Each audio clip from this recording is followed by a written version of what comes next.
अस्सलाम वालेकुम पाकिस्तानियों। जैसा कि तारीख़ में लिखा गया है टीपू सुल्तान के मतलब कि किस तरह मीर जाफ़र और सादिक ने पूरी की पूरी काबीना को ख़रीद लिया, मुखलिस बंदों को ख़रीद लिया, फ़ौज के कमांडरों को ख़रीद लिया, ताकि यही वजह थी कि हदूद में होने के बावजूद भी टीपू सुल्तान की फ़ौज ने अंग्रेज़ी फ़ौज पे को हमला नहीं किया। लॉर्ड वेसल ने किस तरह सारे के सारे गद्दारों को ख़रीद लिया। लेकिन एक तस्वीर का ये भी रुख है कि उस वक़्त तजारती निज़ाम के ऊपर मुकम्मल पाबंदी आयद हो चुकी थी और महंगाई की शरह बिल्कुल अरूज पे पहुंच गई थी। उस वक़्त 2 सोने के सिक्कों के अंदर पूरे महीने का सामान आ जाता था और महंगाई इतनी बढ़ गई थी कि दौरान जंग एक एक वक़्त का खाना भी इतने में नहीं था आता है।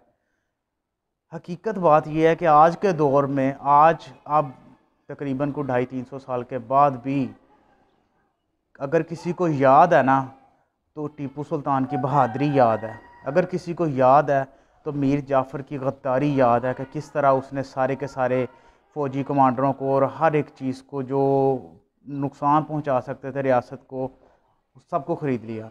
अगर आज किसी को याद नहीं है ना तो आलू प्याज का रेट क्या है वो याद नहीं, महंगाई क्या है वो याद नहीं। महंगाई सिर्फ हर दौर में रही है, हर दौर में रही है, इसमें कोई बड़ी बात नहीं है। लेकिन हकीकत बात ये है, महंगाई और आज़ादी इन दोनों में से अगर किसी को चूज़ करना हो ना तो हमेशा आज़ादी को चूज़ करना।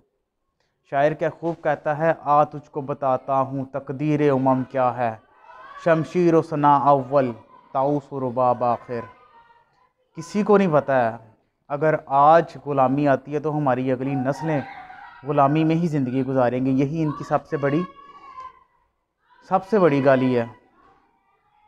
अल्फाज ख़त्म हो जाते हैं लेकिन तारीख़ उठा कर देख लो कि मुसलमानों को इतना नुकसान दुश्मनों ने नहीं पहुंचाया जितना गद्दारों ने पहुंचाया।